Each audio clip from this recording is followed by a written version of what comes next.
त्रिजटा पूर्व जन्म में कौन थी, किसकी अवतार थी और माता सीता उन्हें मां क्यों कहती थी? जानिए सच्चाई। प्रिय दर्शकों, आज हम उस गढ़ रहस्य की परतें खोलेंगे जो त्रिजटा के जीवन को एक दिव्य आयाम देता है। वह रहस्य जो न केवल आपकी आस्था को और मजबूत बनाएगा बल्कि अधर्म के घने बादलों के बीच धर्म की उज्ज्वल किरण को भी प्रज्वलित कर देगा।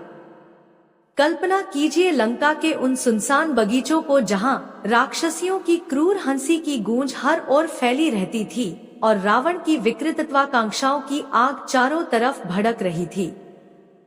वहां वनवास की कठोर अग्नि परीक्षा से गुजर रही माता सीता अकेले खड़ी थी, आंसुओं की नदी बहाती हुई भगवान राम के नाम का निरंतर जाप करती हुई। तभी प्रकट होती है त्रिजटा, वह राक्षसी जिसके सपनों में राम की अजय विजय का दर्शन होता था और जिसकी एक भविष्यवाणी सुनकर रावण का हृदय भी कांप उठता था। आखिर वह बाकी राक्षसियों के उन्माद पूर्ण क्रोध से सीता जी की रक्षा क्यों करती रही? उन कठिन रातों में उन्हें कैसे सांत्वना और शांति प्रदान करती? ठीक वैसे ही जैसे कोई दयालु मां अपने शिशु को लोरियों से सुलाती हो। उसके वंश का वह छिपा हुआ इतिहास क्या था जो रावण को आंसुओं से भर देता, क्योंकि उसे ज्ञात था कि त्रिजटा का जन्म ही उसके सहार का संकेत था और माता सीता का वह भावुक मांग का पुकारना, क्या यह केवल कृतज्ञता का भाव था या त्रिजटा के पूर्व जन्म की कोई अलौकिक कथा जहां वह लक्ष्मी के स्वरूप का एक भाग बनकर सीता को आशीर्वाद देने के लिए अवतरित हुई?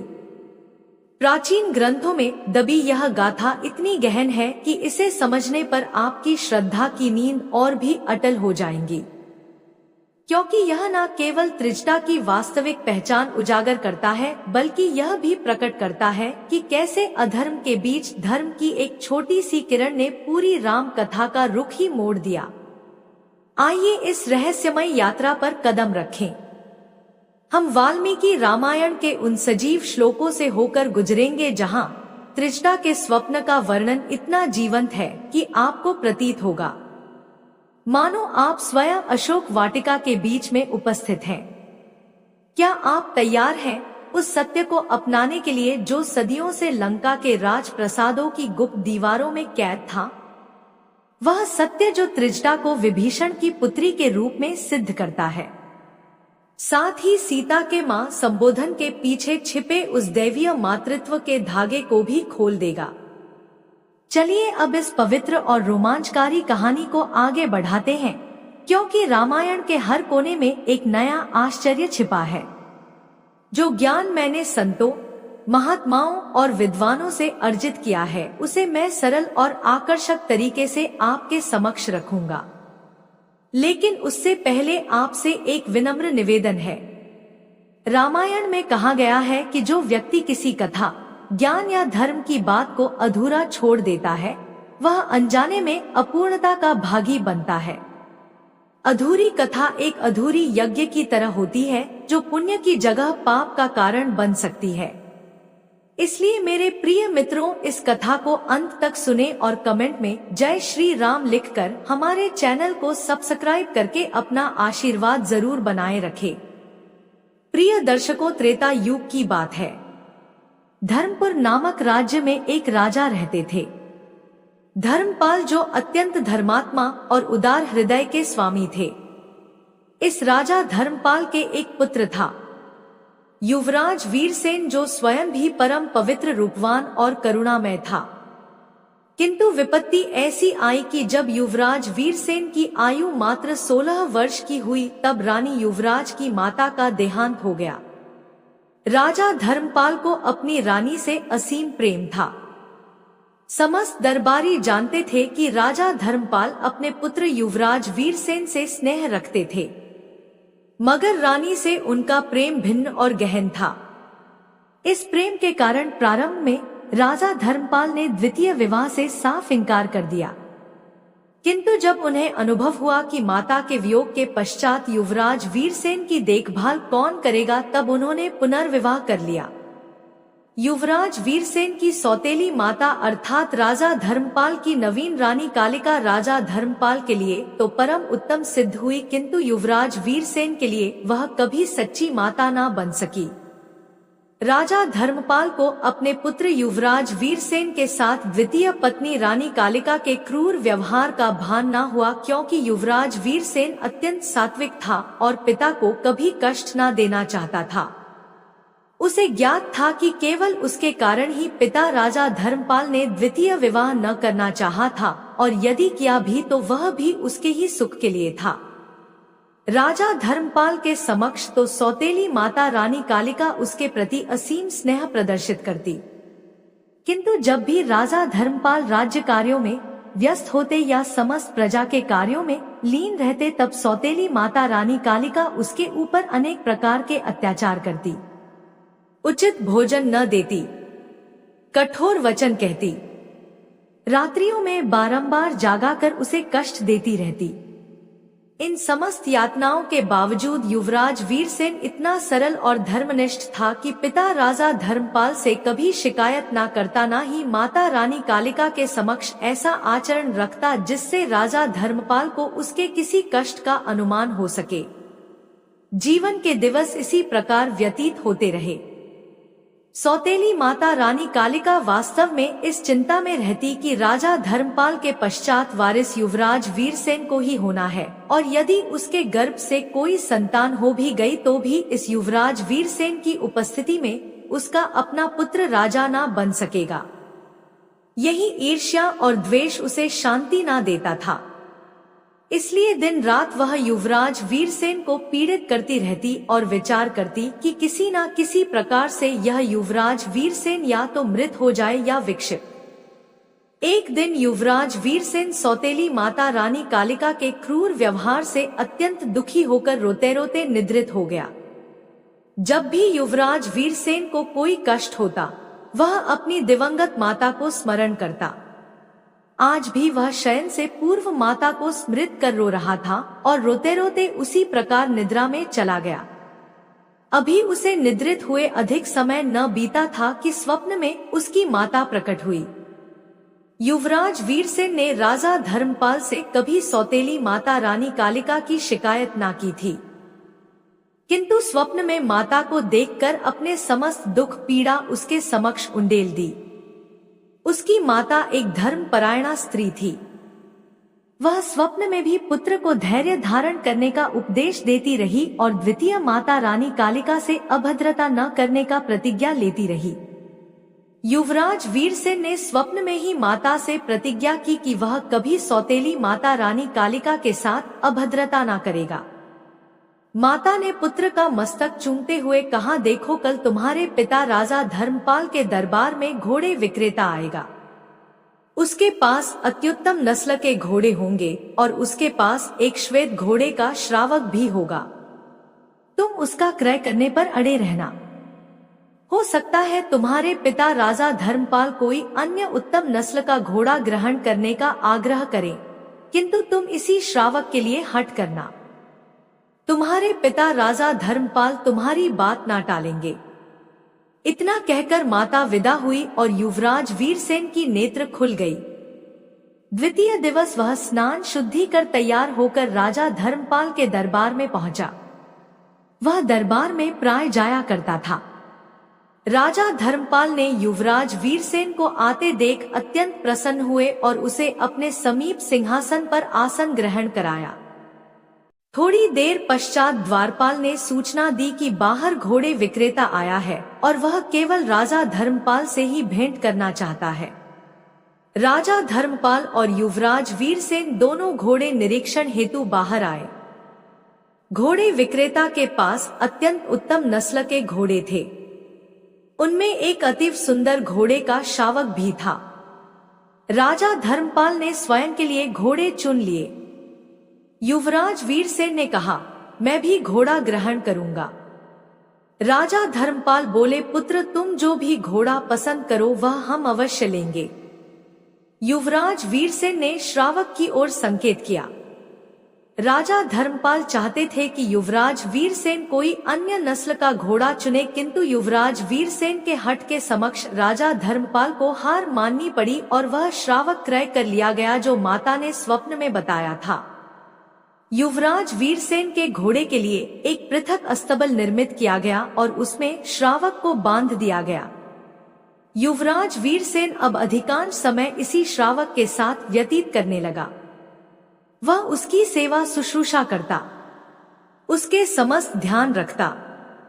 विद्यालय प्रस्थान से पूर्व और विद्यालय से प्रतिवृत्ति पर प्रथम वह अपने घोड़े के पास आता, तत्पश्चात अपने कक्ष में जाता।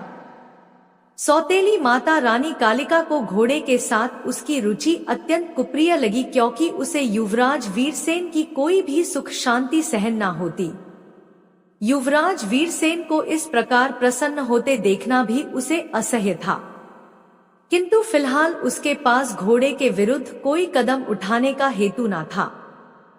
सौतेली रानी कालिका के पास एक दासी थी, नाम कमलिका, जो स्वयं भी उसके समान कुटिल चित्त वाली थी। एक दिन उसने दासी कमलिका को विश्वास में लेकर युवराज वीरसेन को मार्ग से हटाने की योजना रची। रानी कालिका ने दासी कमलिका से कहा, कोई ऐसा उपाय खोजो कि युवराज वीरसेन का अंत हो जाए और किसी को मुझ पर संदेह भी ना हो। दासी कमलिका ने सलाह दी, युवराज वीरसेन को विषपान करा दो। वर्तमान ग्रीष्म ऋतु है। जब वह विद्यालय से लौटता है तो भोजनोपरांत एक विशेष प्रकार का शरबत अवश्य मांगता है। जब हम उसे शरबत देते हैं तो वह अत्यंत रुचि से पीता है। मेरे पास ऐसा विष है जिसे ग्रहण करने पर पीड़ित तत्काल मृत्यु को प्राप्त ना होता, अपितु कतिपय मास रोग ग्रस्त रहकर धीरे धीरे मृत्यु को प्राप्त होता है। इससे विष का संदेह भी ना होगा और युवराज वीरसेन कुछ मास पश्चात मृत हो जाएगा। यह कहकर उसने इस रहस्य को गोपन करने हेतु प्रचुर पारिश्रमिक की मांग की। रानी कालिका को पारिश्रमिक देना तो अत्यंत कष्टजनक लगा, किंतु युवराज वीरसेन को मार्ग से हटाने के लिए वह बाध्य हुई। परवर्ती दिवस जब युवराज वीरसेन प्रतिदिन की भांति विद्यालय से सीधे अपने घोड़े श्रावक के पास पहुंचा तो उसे अश्रु धारा बहाते देख अत्यंत व्याकुल हुआ। युवराज वीरसेन ने मुख घोड़े से रोने का कारण पूछा तो उसे मानव जैसे वक्तव्य करते देखकर युवराज वीरसेन भयभीत और विस्मित हो गया। युवराज वीरसेन को व्याकुल देख घोड़े श्रावक ने कहा, युवराज वीरसेन, ना तो भयभीत होइए और ना विस्मित, मैं स्वर्गस्व हूँ और आपकी माताजी के आग्रह पर आपकी रक्षा हेतु पृष्ठ किया गया हूँ। युवराज वीरसेन को माता का स्वप्न स्मरण हुआ आया जिसमें घोड़े श्रावक क्रय करने का उपदेश दिया था। यह सुनकर उसका भय समाप्त हो गया और विस्मय भी। युवराज वीरसेन घोड़े से बोला, तुम्हारे स्मरण कराने पर माताजी का स्वप्न अत्यंत स्पष्ट हो गया है, किंतु बताओ आज तुम क्यों रो रहे हो? घोड़े श्रावक ने युवराज वीरसेन से कहा, यह जो तुम्हारी सौतेली माता रानी कालिका है, आज उसने तुम्हें मारने की योजना रची है। रानी कालिका ने अपनी दासी कमलिका से साझा कर तुम्हारे शरबत में विष प्रक्षिप्त कर दिया है। बस तुम ऐसा करो कि सौतेली माता रानी कालिका या दासी कमलिका कितना भी आग्रह करे, तुम वह शरबत किसी भी दशा में ना ग्रहण करना। शेष समस्त भोजन पान सामान्य ग्रहण कर सकते हो। बस इसी शोक में मुझे रोना आ रहा था कि माता होते हुए भी वह तुमसे इतना द्वेष क्यों रखती है। तुम्हारे पिता राजा धर्मपाल भी तुमसे असीम प्रेम करते हैं, किंतु यदि तुम उन्हें यह समस्त परिस्थितियां बताओ तो राजा धर्मपाल तुम्हारी बातों पर विश्वास ना करेंगे। अतः फिलहाल परिस्थितियों के सुधार का प्रतीक्षा करो और काल का इंतजार करो। युवराज वीरसेन समस्त कहानी सुनकर संतुष्ट हो गया और प्रतिदिन की भांति विद्यालय बैग कक्ष में रखकर वस्त्र परिवर्तन कर खाद्य मंडप में पहुंचा तो विपरीत रूप से अपनी सौतेली माता रानी कालिका को समीप पाया। यदि स्वर्गाश्व ने युवराज वीरसेन को सत्य न बताया होता तो वह निश्चय ही विस्मित रह जाता। सौतेली माता रानी कालिका ने अत्यंत स्नेह से उसे भोजन परोसा और साथ ही प्रेमपूर्ण वचन भी कहे। भोजनोत्तर युवराज वीरसेन का नियम था कि वह एक विशेष शरबत अवश्य ग्रहण करता। सौतेली माता रानी कालिका ने जब उसे शरबत परोसा तो उसने पीने से इनकार कर दिया और हृदय ना चाहने का बहाना बनाकर कक्ष की ओर चला। सौतेली माता रानी कालिका ने कक्ष में आकर भी अत्यंत आग्रह किया, किंतु युवराज वीरसेन राजी ना हुआ। सौतेली माता रानी कालिका इस पर विस्मित भी थी और व्याकुल भी। उसने अपनी विशेष दासी कमलिका को आह्वान कर समस्त घटना उसके समक्ष रखी।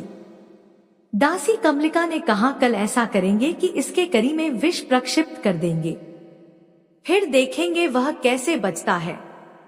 दासी कमलिका के वचन सुनकर रानी कालिका की नेत्रें चमक उठी। परवर्ती दिवस जब युवराज वीरसेन विद्यालय से लौटा तो प्रतिदिन की भांति घोड़े श्रावक के पास गया। आज भी उसे रोते पाया तो रोने का कारण पूछा। घोड़े श्रावक ने बताया, आज तेरी सौतेली माता रानी कालिका ने भोजन में विष प्रक्षिप्त कर दिया है। शेष किसी वस्तु में विष नहीं है। आज एक नवीन बात यह हुई कि माता ने तेरे लिए शरबत के स्थान पर लस्सी का प्रबंध किया है।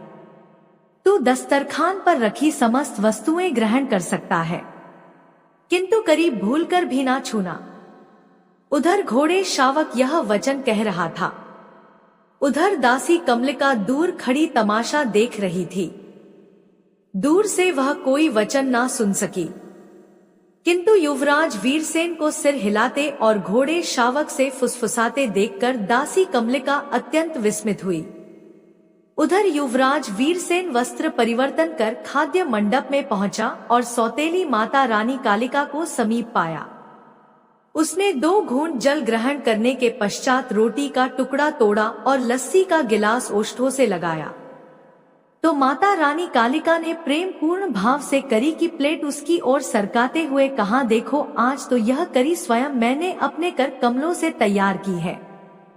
तुम्हें जा है कि रानी का यह कार्य नहीं होता, किंतु आज मुझे विचार आया कि मैं केवल रानी ही नहीं तुम्हारी माता भी हूँ, तो क्यों ना स्वयं तुम्हारे लिए करी बनाऊं।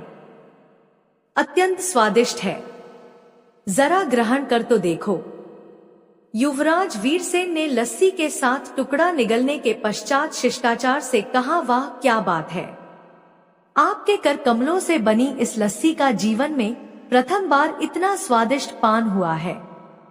आज ग्रीष्म भी अत्यधिक है, अतः मैं आज लस्सी से ही रोटी ग्रहण करूंगा और प्रचुर लस्सी भी पान करूंगा। सौतेली माता रानी कालिका ने अत्यधिक इच्छा की कि एक निवल वह करी के साथ ग्रहण कर ले, किंतु समस्त प्रयासों के बावजूद युवराज वीरसेन को इस पर राजी ना कर सकी। युवराज वीरसेन रोटी ग्रहण कर कक्ष में चला गया तो रानी कालिका ने पुनः दासी कमलिका को आह्वान किया और युवराज वीरसेन के करीना ग्रहण करने की समस्त कथा रखी। दासी कमलिका ने रहस्यमय भाव से रानी कालिका से कहा, मुझे संदेह है कि वह घोड़े श्रावक कोई साधारण घोड़ा नहीं। मुझे प्रतीत होता है कि वह मानवों की भांति वक्तव्य करता है। मैं दूर होने के कारण उनकी बातें न सुन सकी, किंतु जिस ढंग से घोड़ा युवराज वीरसेन के कर्ण में मुंह लगाकर कुछ फुसफुसा रहा था और युवराज वीरसेन सिर हिला रहा था, वह अत्यंत विचित्र लगा। मुझे तो ऐसा प्रतीत हुआ जैसे वे एक दूसरे से संवाद कर रहे हो। रानी कालिका यह सुनकर विस्मित रह गई। उसने आश्चर्य से कहा, ऐसा कैसे संभव है कि घोड़ा भी मानवों की भांति वक्तव्य करे। यह सुनकर दासी कमलिका ने कहा, किंतु आप विचार कीजिए कि जब हमने उसके शरबत में विष प्रक्षिप्त किया तो युवराज वीरसेन ने शरबत ग्रहण करने से इनकार कर दिया, और आज जब करी में विष प्रक्षिप्त किया तो उसने करी का एक नेवल तक न ग्रहण किया।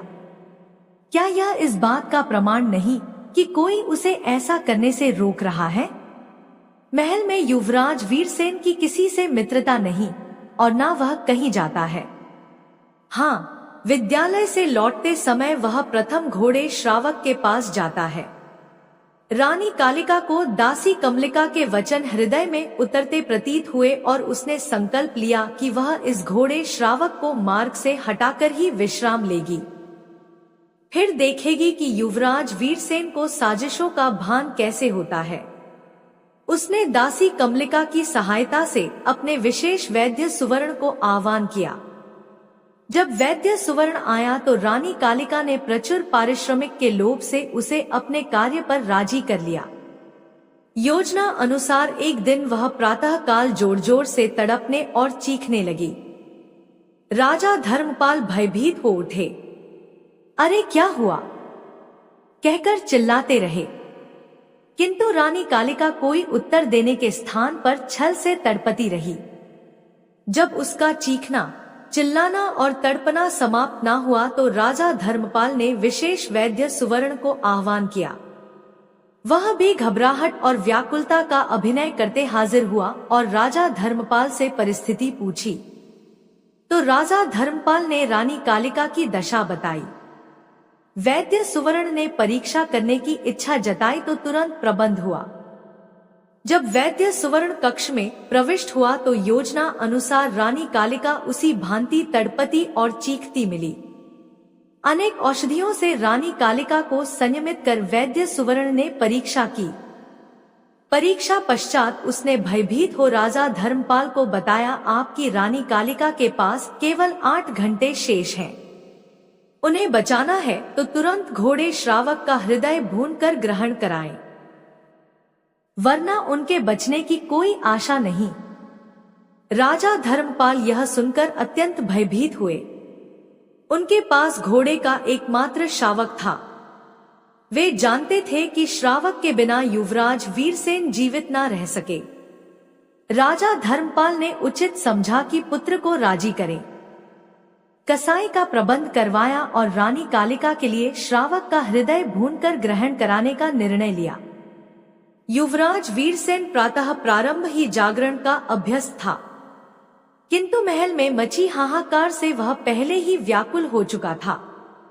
महल में हो रही साजिशों का भान उसे पहले ही स्वर्गाश्व से हो चुका था, क्योंकि वह जानता था कि पिता राजा धर्मपाल सौतेली माता रानी कालिका से असीम प्रेम करते हैं। अतः उसके बताने से पिता राजा धर्मपाल विश्वास न करेंगे और न कोई कार्यवाही करेंगे। उसकी दिवंगत माता का स्वभाव ऐसा था कि बड़ों का आदर न करने का उपदेश न था। स्वप्न में भी माता ने यही सलाह दी थी कि काल और परिस्थितियों का प्रतीक्षा करें। स्वर्गाश्व ने भी समस्त दशा बताकर समझा दिया था कि उसे क्या करना है, इसलिए वह मानसिक रूप से समस्त हेतु के लिए तत्पर था। राजा धर्मपाल अपने युवराज वीरसेन के पास आए और रानी कालिका की व्याधि तथा घोड़े हृदय भूनकर ग्रहण कराने की बात कही। युवराज वीरसेन ने समस्त सत्य ज्ञात होने पर भी जाहिर न किया कि वह सब जानता है। बस इतना कहा, जब आपने इरादा कर लिया है तो मुझे श्रावक को वध करने से पूर्व उसके ऊपर आरूढ़ हो 3 परिक्रमा करने की अनुमति अवश्य दीजिएगा। राजा धर्मपाल को विश्वास न था कि युवराज वीरसेन इतनी शीघ्रता से राजी हो जाएगा। श्रावक की पीठ पर आरूढ़ हो 3 परिक्रमा, यह साधारण बात थी जिस पर राजा धर्मपाल को क्या आपत्ति हो सकती थी। राजा धर्मपाल ने प्रसन्नता पूर्वक अनुमति दे दी। सूर्योदय होते ही कसाई आह्वानित किया गया। महल के आंगन में कसाई को आसन देकर शावक लाया गया। समस्त ने शावक स्वर्गश्व को बांध दिया। इतने में युवराज वीरसेन भी आ गया। तन पर साधारण वस्त्र थे और नेत्रें बताती थी कि वह रात्रि भर जागृत रहा और रोया भी। राजा धर्मपाल ने पुत्र की यह दशा देख अत्यंत शोकाकुल हुए, किंतु उन्हें क्या ज्ञात था कि युवराज वीरसेन वास्तव में क्यों व्याकुल था। युवराज वीरसेन श्रावक की पीठ पर आरूढ़ हुआ। महल की दीवारों पर गहन दृष्टि डाली। राजा धर्मपाल को विदाई के भाव से देखा और श्रावक को हल्की प्रेरणा दी।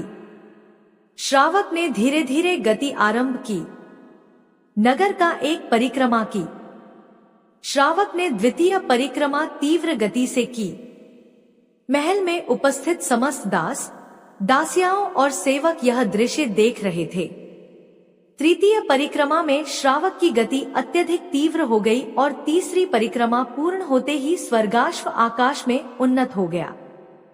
समस्त ने देखा कि अचानक उसके तन पर विशाल पंख प्रकट हुए और वह विमान की भांति समस्त को विस्मित व्याकुल छोड़ आकाश से अदृश्य हो गया। उड़ान भरता स्वर्गश्व युवराज वीरसेन को उड़ाता हुआ उसके स्वदेश की सीमाओं से निकल दूसरे राज्य सूर्य भूमि की सीमाओं में ले आया और उसकी राजधानी के समीप एक वन में अवतरित हुआ। स्वर्गश्व इतनी तीव्र गति वाला था कि सैकड़ों योजन का यह अंतराल कुछ ही क्षणों में तय कर लिया। स्वर्गश्व ने युवराज वीरसेन को भूमि पर उतारा और उसकी दिवंगत माता का संदेश सुनाया। तुम एक निश्चित कालावधि यहाँ रहोगे। स्वयं अपनी जीविका का प्रबंध करना, परिश्रम पूर्वक कार्य करना और हिम्मत न हारना, निराश न होना। कतिपय वर्षों पश्चात परिस्थितियां सुधरेंगी और तुम स्वदेश का राजा भी बनोगे, किंतु यह कब और कैसे होगा, यह अंतिम काल तक तुमसे गुप्त रखा जाएगा। इतना कहकर स्वर्गश्व ने अनुमति मांगी और प्रस्थान करते हुए अपनी अंजलि से एक केश तोड़कर युवराज वीरसेन को दिया और कहा, जब भी तुम इसे रगड़ोगे मैं सहायता हेतु हाजिर हो जाऊंगा, किंतु ध्यान रखना कि जिस कार्य हेतु मुझे आह्वान करो वह ऐसा हो जो तुम स्वयं किसी भी दशा में ना कर सको। यह कहकर स्वर्गश्व युवराज वीरसेन को छोड़ अदृश्य हो गया। युवराज वीरसेन जानता था कि वह अत्यंत रूपवान है और अल्पायु भी, अतः नगर प्रवेश पर लोग अनावश्यक रूप से आकृष्ट होंगे। इसलिए उसने अपने वस्त्रों पर प्रचुर धूलमल लगाया और हस्तमुख भी अत्यधिक मैल युक्त कर लिया। नगर यहाँ से अतिव निकट था, समय भी दोपहर से पूर्व का था, अतः उसे आशा थी कि कोई ना कोई कार्य व्यवसाय मिल जाएगा और संभवतः निवास स्थान भी, क्योंकि नगर प्रवेश पर उसने बाजार में एक विशाल दुकान देखी जिस पर राजगृह स्वर्णकार लिखा था। वह स्वकुलीन स्वर्णकारों के वैभव से परिचित था क्योंकि स्वयं राजकुमार था। उसे ज्ञात था कि नगर में स्वर्णकारों की प्रचुराई होती है। साधारण जन से लेकर राजा तक उनके प्रशंसक होते हैं। यह स्वर्णकार इस राज्य सूर्य भूमि के राजा भानु प्रताप का राजगृह स्वर्णकार था। यह भी ज्ञात था कि स्वर्णकार को एक अल्पायु युवक की आवश्यकता थी, क्योंकि वृद्धावस्था के पुरुषों को महल में प्रवेश की अनुमति न होती। यह वह काल था जब राजकुमारियां प्रदानशील होती, उन्हें विदेशी या वृद्ध पुरुषों के समक्ष आने की अनुमति न होती।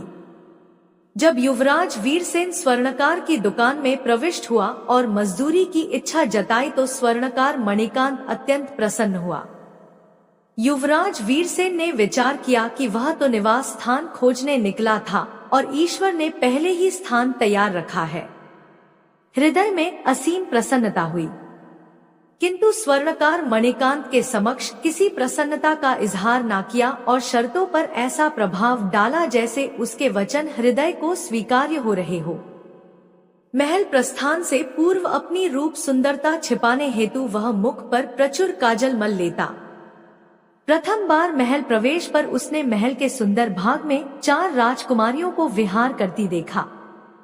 राजकुमारियों ने जब एक अल्पायु युवक को प्रथम महल में प्रविष्ट होते और ताम्रपात्र ले जाते देखा तो अत्यंत आश्चर्य हुआ, क्योंकि उन्हें ज्ञात था कि स्वर्णकार मणिकांत के पास कोई अल्पायु युवक था ही नहीं। फिर अल्पायु युवक ऐसा जो मुख पर काजल मल कर आया हो। गहन निरीक्षण पर राजकुमारियों को अनुभव हुआ कि युवक अतीव रूपवान और गौर वर्ण है। मुख पर काजल मलकर आने का क्या रहस्य हो सकता है, यह विचारणीय था। इन राजकुमारियों में सबसे अल्पायु वाली राजकुमारी चंद्रिका बड़े गौर से युवराज वीरसेन को देखने लगी। राजकुमारी चंद्रिका को अनजाने में इस युवक में कोई विशेष आकर्षण प्रतीत हुआ जो किसी अन्य अल्पायु युवक में ना हुआ था। अब युवराज वीरसेन जब भी ताम्र पात्र कलाई हेतु लेने या कलाई पश्चात लौटाने आता, राजकुमारी चंद्रिका उसे गहन दृष्टि से देखती और विचार करती, मुझे इसमें कोई गुप्त राजकुमार क्यों प्रतीत होता है। एक दिन राजकुमारी चंद्रिका का संयम भंग हुआ और उसने किसी की परवाह किए बिना युवराज वीरसेन को रोक लिया तथा पूछा, तुम कौन हो? युवराज वीरसेन ने आश्चर्य जताते हुए कहा, मैं स्वर्णकार मणिकांत का सेवक हूँ, उसका दास हूँ, जिसके बदले मुझे 2 समय का भोजन और निवास स्थान मिलता है। राजकुमारी चंद्रिका ने कहा, तुम प्रतीत तो अत्यंत रूपवान हो, किंतु मुख पर इतना काला क्यों मलते हो? युवराज वीरसेन बोला, एक तो यह कि ज्ञात नहीं मैं तुम्हें रूपवान क्यों प्रतीत होता हूँ। मेरी प्रशंसा तो सौतेली माता रानी कालिका ने भी कभी ना की।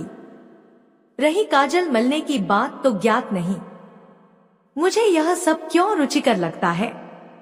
राजकुमारी चंद्रिका ने एक दृष्टि इधर उधर डाली और किसी का ध्यान ना पाकर मुट्ठी में दबी 2 स्वर्ण मुद्राएं निकालकर युवराज वीरसेन को दे दी तथा कहा, यह मैं इसलिए दे रही हूँ कि अब तुम जब भी महल आओ तो उत्तम वस्त्र धारण कर और शुद्ध सुथरे होकर आना, क्योंकि मैं तुम्हें राजकुमार के समान देखना चाहती हूँ। यह कहकर उसने बलपूर्वक 2 मुद्राएं युवराज वीरसेन के हाथों में थमा दी और महल की ओर दौड़ गई। युवराज वीरसेन को उसके वचन अत्यंत विचित्र लगे। वह जानता था कि स्वर्ण मुद्राएं उसकी दशा बदल सकती हैं, किंतु वह इनका क्या करे? वह स्वदेश न जा सकता था जब तक माता का आदेश न आ जाए और रूप परिवर्तन भी ना कर सकता, इस भय से कि कहीं स्वर्णकार मणिकांत मुद्राएं देखकर उसे चोर ना समझे।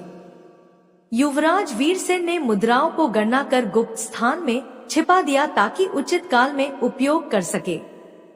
अब युवराज वीरसेन जब भी महल जाता तो राजकुमारी चंद्रिका को किसी न किसी बहाने प्रतीक्षा करती पाता। वह हमेशा की भांति स्वर्ण मुद्राएं देती और रूप सुधारने को कहती। साथ ही शिकायत भी करती कि जब वह मुद्राएं देती है तो वह मानवीय रूप धारण क्यों नहीं कराता। ऐसे अवसरों पर युवराज वीरसेन कोई ना कोई उचित बहाना बना देता और सत्य कहें तो राजकुमारी चंद्रिका को भी युवराज वीरसेन अच्छा लगने लगा था, किंतु वह किसी भी दशा में अपनी वास्तविकता न बताना चाहता। दिवस मास वर्ष व्यतीत होते रहे। युवराज वीरसेन अब पर्याप्त वयस्क हो चुका था। स्वर्णकार मणिकांत भी उससे असीम प्रेम करने लगा, क्योंकि युवराज वीरसेन को सेवक रखने पश्चात उसका कार्य उन्नति पा गया था। महल से आय वृद्धि हुई ही मंत्रियों के गृहों से भी प्रचुर पात्र आने लगे। इसलिए वह युवराज वीरसेन की मेहनत और सत्य निष्ठा से अत्यंत प्रभावित था।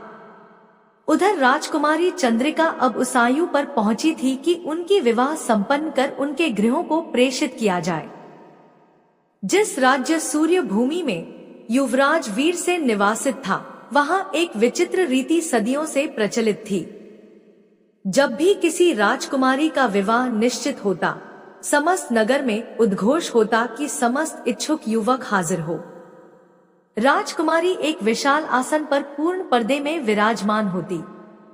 इच्छुक धनी निर्धन एक एक कर राजकुमारी के समीप से गुजरते और राजकुमारी जिसे पसंद करती उसके साथ विवाह संपन्न होता। सबसे ज्येष्ठ राजकुमारी ने एक प्रबल धनी व्यक्ति के पुत्र को चुना। कतिपय समय पश्चात उसका विवाह धूमधाम से संपन्न हुआ। इसी प्रकार शेष 2 बहनों के विवाह मंत्रियों और धनियों के पुत्रों से संपन्न हुए। इस समस्त काल में 2 वर्ष और व्यतीत हो गए। अब सबसे अल्पायु राजकुमारी चंद्रिका की बारी थी। इसके प्रतियोगियों में स्वयं स्वर्णकार मणिकांत भी था। यह स्वर्णकार मणिकांत वयस्क था, किंतु ईश्वर ने उसे ऐसा रूप दिया था कि वह युवा ही प्रतीत होता। राजा भानु प्रताप का स्वर्णकार होने से प्रचुर संपदा थी। रूपवान भी अत्यधिक था और कतिपय बार अल्प राजकुमारी चंद्रिका को देख चुका था। उसके हृदय में भी उसे पाने की कामना थी, इसलिए ज्येष्ठ राजकुमारी के लिए स्वयं को प्रस्तुत न किया था। उधर युवराज वीरसेन के हृदय में भी राजकुमारी चंद्रिका ने स्थान बना लिया था। इसलिए उसने विचार किया कि क्यों ना स्वयं भी भाग्य आजमाए। उसने वही रूप धारण किया जिसमें महल जाता था। वर्तमान काल में मुख पर प्रचुर काजल मली थी। स्वर्णकार मणिकांत उससे अग्रगामी था और वह कतार में पीछे कतार अग्रसर होती रही। स्वर्णकार मणिकांत भी राजकुमारी चंद्रिका के समीप से गुजरा। राजकुमारी चंद्रिका ने स्वर्णकार मणिकांत को पहचान तो लिया मगर पसंद का इजहार ना किया। धीरे धीरे समस्त धनी मंत्री गुजरे, किंतु राजकुमारी चंद्रिका की दृष्टि अनजाने किसी की खोज कर रही थी। इतने में उसकी दृष्टि कतार के अंत में खड़े स्वर्णकार मणिकांत के सेवक पर पड़ी। रूप देखकर बुरा तो लगा, किंतु जब वह समीप गुजरा राजकुमारी चंद्रिका ने उसका हस्त ग्रहण कर लिया। राजकुमारी चंद्रिका की इस क्रिया पर राजा भानु प्रताप व्याकुल और भीड़ विस्मित हो गई। राजा भानु प्रताप ने तुरंत उद्घोष किया कि संभवतः पुत्री राजकुमारी चंद्रिका से कोई भूल हुई है, अतः कल समस्त पुनः हाजिर हो। राजकुमारी चंद्रिका व्याकुल रह गई, किंतु राजा भानु प्रताप के आदेश को कैसे टाला जाए। उद्घोष होते ही युवराज वीरसेन तीव्र गति से गृह प्रस्थान हुआ और स्वर्णकार मणिकांत से पूर्व गृह प्रवेश कर गया। स्वर्णकार मणिकांत गृह लौटा तो युवराज वीरसेन पर कठोरता की ओर परवर्ती दिन कक्ष तथा गृह के समस्त द्वार ताला बंद कर कतार में खड़ा हो गया। युवराज वीरसेन ने स्वयं को कैद पाकर अत्यंत व्याकुलता अनुभव की। अचानक स्वर्गाश्व के केश का स्मरण हुआ जिसे वह प्रायः चरण से बद्ध रखता। उसने तुरंत केश चरण से खोला और दीवार से रगड़ा तो स्वर्गाश्व पलक झपकते हाजिर हो गया। क्या आज्ञा है? उसने प्रश्न किया। युवराज वीरसेन बोला, समस्त ताले खोल दो और जब मैं लौटूं तो ताले पुनः बंद कर देना। ताले खुल गए। युवराज वीरसेन ने पुनः वही रूप धारण किया और कतार के अंत में खड़ा हो गया। जो भी उसे देखता पागलों की भांति विस्मित होता कतार अग्रसर हुई। इतने में समस्त प्रतियोगी राजकुमारी चंद्रिका के समीप गुजर गए, किंतु राजकुमारी चंद्रिका को आज भी स्वर्णकार मणिकांत के सेवक की खोज थी, जिसे वह कतिपय काल पूर्व देख चुकी थी। राजा भानु प्रताप और रानी भी विस्मित थे कि आखिर राजकुमारी चंद्रिका को कोई क्यों ना पसंद आया। जब स्वर्णकार मणिकांत का सेवक समीप गुजरा तो राजकुमारी चंद्रिका ने पुनः उसी का हस्त ग्रहण कर लिया। ऐसा तो सदियों के इतिहास में कभी ना हुआ था, क्योंकि राजा भानु प्रताप ने बात बनाकर राजकुमारी चंद्रिका के आज के निर्णय को भी अल्पमत का नाम देकर परवर्ती दिन पर स्थगित कर दिया। स्वर्णकार मणिकांत भी विस्मित था कि आखिर यह सेवक यहाँ कैसे पहुंचा। वह तो उसे तालों में बंद कराया था। द्वारों पर लगे ताले असाधारण थे, जिन्हें एकाकी मनुष्य तो क्या अनेक मिलकर भी ना तोड़ सकते। यदि इसने ताले तोड़े होंगे तो यह प्रबल हानि होगी। इसलिए उसने संकल्प लिया कि इस हानि की क्षतिपूर्ति युवराज वीरसेन से अवश्य वसूलेगा और सजा भी देगा। जब स्वर्णकार मणिकांत अपने महल सदृश गृह पहुंचा तो देखा कि समस्त द्वार न केवल सुरक्षित थे अपितु ताले भी यथावत बद्ध थे। उसने भयभीत हो जेबों की तलाशी ली तो तालों की कुंजियाओं भी जेब में मौजूद थी। ताले खोलकर जब वह उस कक्ष में प्रविष्ट हुआ जिसमें युवराज वीरसेन को बंद कर गया था तो वह देखकर विस्मित हुआ कि युवराज वीरसेन उसी कक्ष में उपस्थित था। यह सब देखकर वह सजा देने का विचार भूल गया। वह विचार करने लगा कि या तो जिसे राजकुमारी चंद्रिका बारंबार ग्रहण कर रही है वह कोई अन्य है या यह युवराज वीरसेन जादूगर है। अतः उचित यही कि युवराज वीरसेन को कुछ ना कहा जाए, वह भयभीत हो। युवराज वीरसेन को कुछ कहे बिना कक्ष से लौट गया। तृतीय दिन युवराज वीरसेन को प्रबल जंजीरों से बद्ध कर दिया गया और उनके सिरों पर विशाल ताले लगाए। कक्ष द्वार बंद कर बाह्य मुख्य द्वार पर जंजीर चढ़ाई और स्वयं कतार में खड़ा हो गया। अचानक उसकी दृष्टि कतार के अंत में खड़े सेवक पर पड़ी, जिसने प्रतिदिन की भांति मुख पर काजल मली थी। यह देखकर उसे चक्कर आने लगे कि आखिर वह यहाँ कैसे पहुंचा। उसे क्या ज्ञात था कि गृह प्रस्थान होते ही युवराज वीरसेन ने स्वर्गाश्व के केश को रगड़ा था, जिससे स्वर्गाश्व हाजिर होकर समस्त ताले जंजीरें खोल चुका था। जब युवराज वीरसेन राजकुमारी चंद्रिका के समीप गुजरा और राजकुमारी चंद्रिका ने उसकी ओर ध्यान ना दिया, तो वह प्रतिदिन की भांति निर्णय उद्घोष सुने बिना गृह प्रस्थान कर गया। गृह पहुंचकर देखा कि मुख्य द्वार जंजीरबद्ध था, आंगन में ताला लगा था, किंतु कक्ष प्रवेश पर समस्त जंजीरें ताले खुले थे और सेवक उपस्थित न था। अचानक उसकी दृष्टि एक पत्र पर पड़ी, जिस पर शिष्टाचार पूर्ण लिखा था, मैं आज प्रस्थान कर रहा हूँ। यदि राजकुमारी चंद्रिका मुझे पसंद कर लेगी तो ज्ञात नहीं मैं जीवित भी बचूंगा या नहीं, क्योंकि राजा भानु प्रताप मुझे अत्यधिक नापसंद करते हैं, जबकि राजकुमारी चंद्रिका कतिपय काल से मुझे पसंद करती आ रही है और प्रतिदिन स्वर्ण मुद्राएं 2 देती थी, केवल इसलिए कि मैं रूप सुधार कर महल आऊं। किंतु मैं अपनी स्थिति जानता था और आपका वफादार रहना चाहता था। अब तक मुद्राओं के रूप में कतिपय किलोग्राम स्वर्ण संचित हो चुका है, जो मेरे नक्शा अनुसार स्थान पर छिपा है। कुछ क्षणों पश्चात यह लेखन और नक्शा लुप्त हो जाएगा, अतः मिटने से पूर्व स्थान खोज ले। मेरी ओर से अनुमति है कि इसे आप यथासंभव उपयोग करें। दूसरी ओर जो ही युवराज वीरसेन राजकुमारी चंद्रिका के पास गुजरा, राजकुमारी चंद्रिका ने पुनः उसी का हस्त थाम लिया। राजा भानु प्रताप और रानी ने समस्त उपस्थितों को प्रस्थान कह दिया। राजकुमारी चंद्रिका और स्वर्णकार मणिकांत के सेवक को एकांत में ले जाकर राजकुमारी चंद्रिका से कहा, क्या तुम जानती हो कि यह कौन है? यह स्वर्णकार मणिकांत का सेवक है।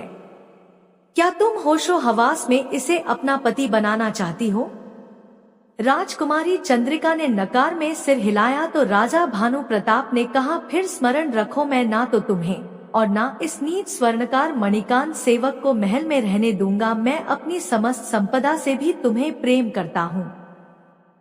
विवाह पश्चात मेरे सैनिक तुम दोनों को वन में छोड़ आएंगे, मुझे इसकी कोई चिंता नहीं।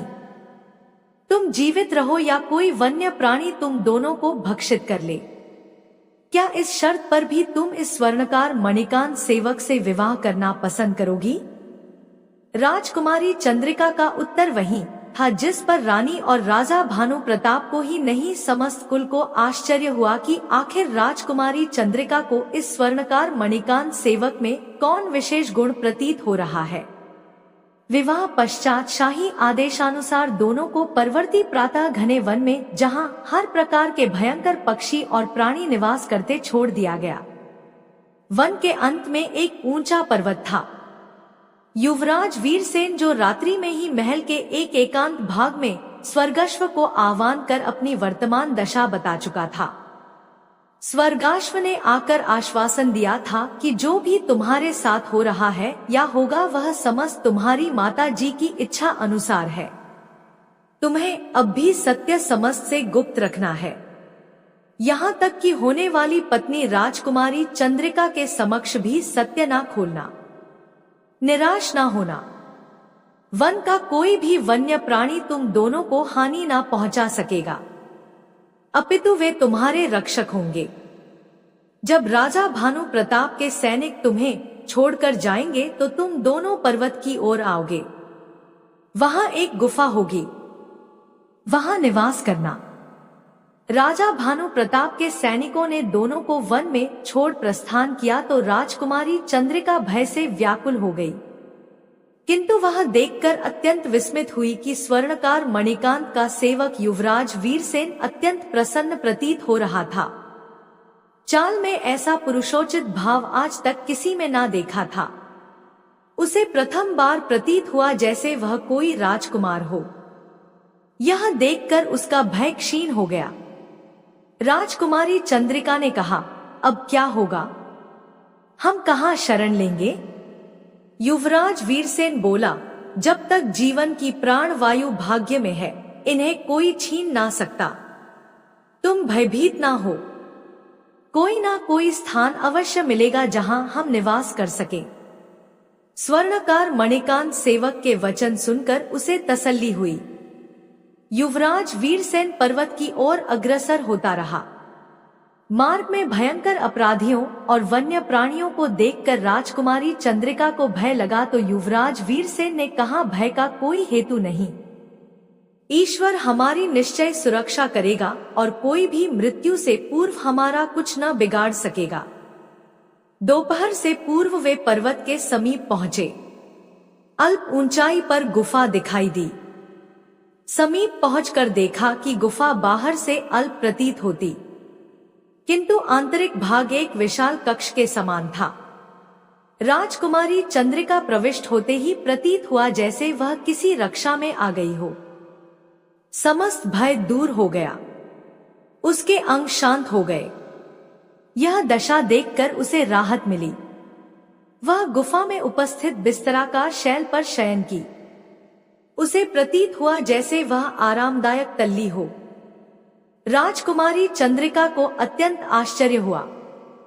स्वर्णकार मणिकांत सेवक ने राजकुमारी चंद्रिका को संतुष्ट देख कहा, मैं बाहर जाकर परिवेश का निरीक्षण करूंगा और दोपहर तथा संध्या के भोजन पान का भी प्रबंध करूंगा।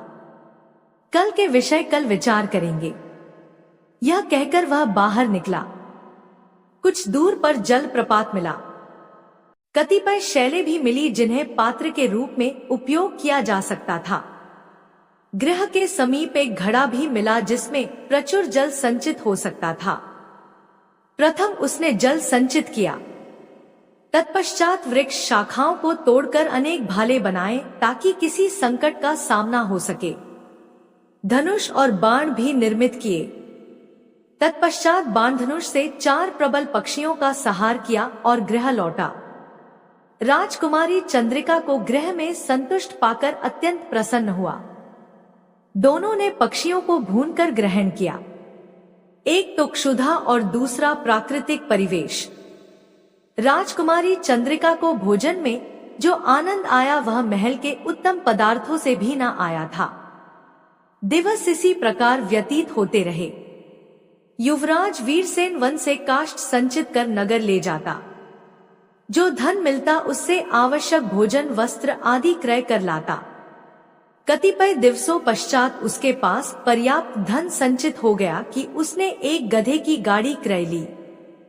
गाड़ी से नगर यात्रा सहज हुई और आय में भी वृद्धि हुई। राजकुमारी चंद्रिका अब प्राणियों से परिचित हो गई। उसे आश्चर्य था कि वन के समस्त वन्य प्राणी और पक्षी उन्हें ना तो कुछ कहते थे और ना उनका आचरण शत्रुतापूर्ण था। राजकुमारी चंद्रिका को प्रतीत होता था जैसे वे दिन रात्र उनकी ओर स्वर्णकार मणिकांत सेवक की रक्षा करते हैं। वे गृह के आसपास और ऊंचे वृक्षों पर सैनिकों की भांति पहरा देते प्रतीत होते। राजकुमारी चंद्रिका को विश्वास हो चला था कि यह सब स्वर्णकार मणिकांत सेवक के कारण है। वह बहादुर निष्कम परिश्रमी मनुष्य है और संभवतः कोई राजकुमार भी। हृदय तो यही कहता, किंतु जब भी स्वर्णकार मणिकांत सेवक से पूछती कि आखिर वह कौन है, तो उत्तर हमेशा यही होता, मैं वही स्वर्णकार मणिकांत का सेवक हूँ जिसे तुम 2 मुद्राएं दिया करती थी। एक दिन जब युवराज वीरसेन नगर से काष्ठ बिक्री कर लौटा तो वह अत्यंत चिंतित प्रतीत हुआ। राजकुमारी चंद्रिका ने कारण पूछा तो उसने कहा, नगर में यह समाचार प्रचलित था कि तुम्हारे पिताजी राजा भानु प्रताप किसी विचित्र व्याधि से ग्रस्त हो गए हैं। विशेष वैद्य ने कहा है कि यदि उन्हें काला हिरण्य का हृदय 1 सप्ताह तक निरंतर न ग्रहण कराया गया तो उनका जीवित रहना असंभव है। कल तुम्हारे समस्त दामाद काले हिरण की खोज में इस वन में आएंगे, इसलिए मैंने ऐसा प्रबंध किया है कि उन्हें यह गुफा गृह दिखाई ना दे। तुम भी उनके प्रस्थान से पूर्व बाहर ना निकलना।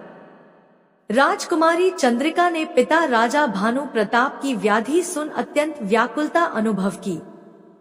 बाहर ना निकलने का प्रतिज्ञा किया और स्वर्णकार मणिकांत सेवक युवराज वीरसेन से कहा, क्या तुम मेरे पिता राजा भानु प्रताप के लिए काला हिरण्य संहार ना करोगे? युवराज वीरसेन प्रथम मौन रहा। तत्पश्चात बोला, मैंने भी विचार किया है कि कुछ करूं, इसलिए प्रातः काल ही काले हिरण की खोज में प्रस्थान करूंगा। तुम व्याकुल ना हो, मुझे विलंब हो सकता है। तुम प्रार्थना करना कि मैं सफल हूँ, और यह भी प्रार्थना कि राजा भानु प्रताप मेरे महल प्रस्थान पर मुझसे क्रुद्ध होकर मेरी प्राणों के पीछे ना पड़े, मगर मैं अवश्य जाऊंगा।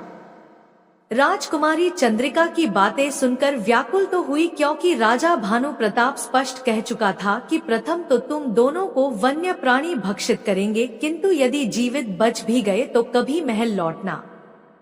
यदि ऐसा किया तो तुरंत तुम्हारी गर्दन उड़ा देंगे। परवर्ती प्रातः युवराज वीरसेन वन में अति दूर प्रस्थित हुआ। गधे को ऐसी स्थान पर छिपाया जहां किसी की दृष्टि ना पहुंचे।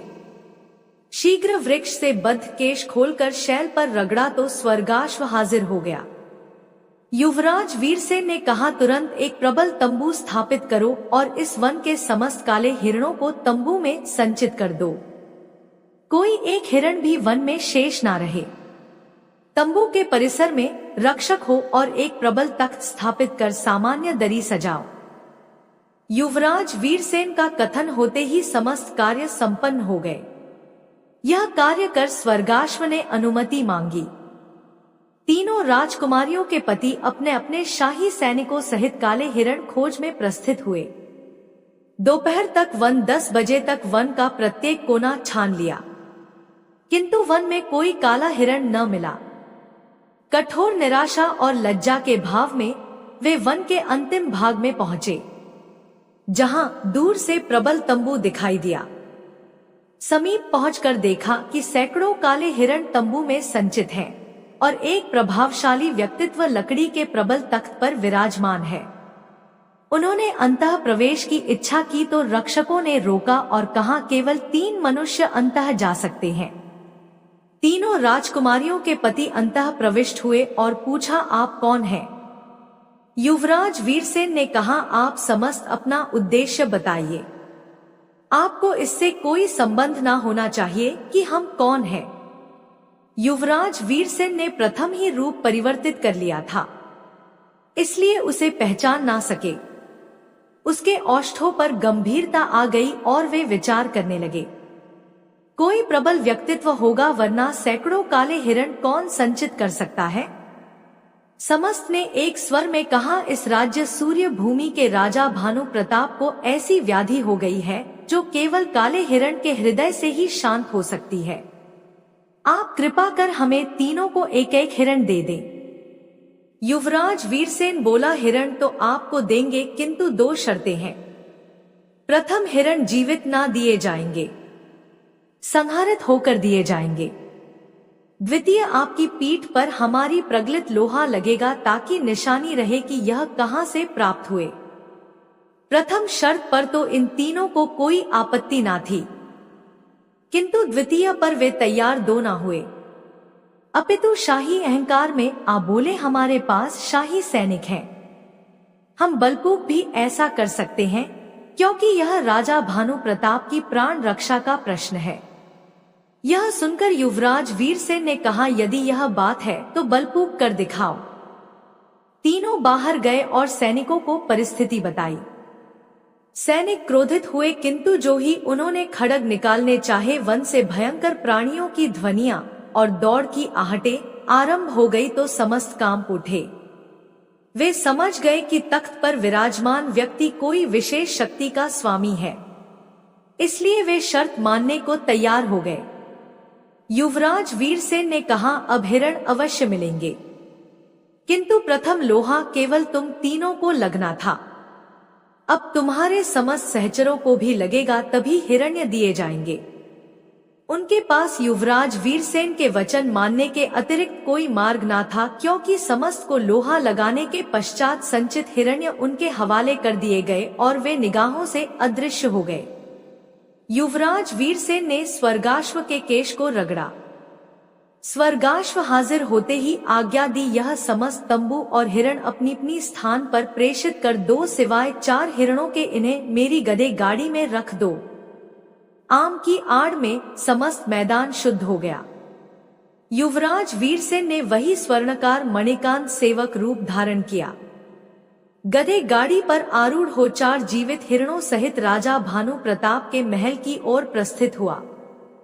गुफा गृह के समीप जहां राजकुमारी चंद्रिका छिपी थी, गुफा मुख को आच्छादित करने वाली झाड़ियों की आड़ से राजकुमारी चंद्रिका ने अपने दामादों को मृत काले हिरण ले जाते देख लिया था।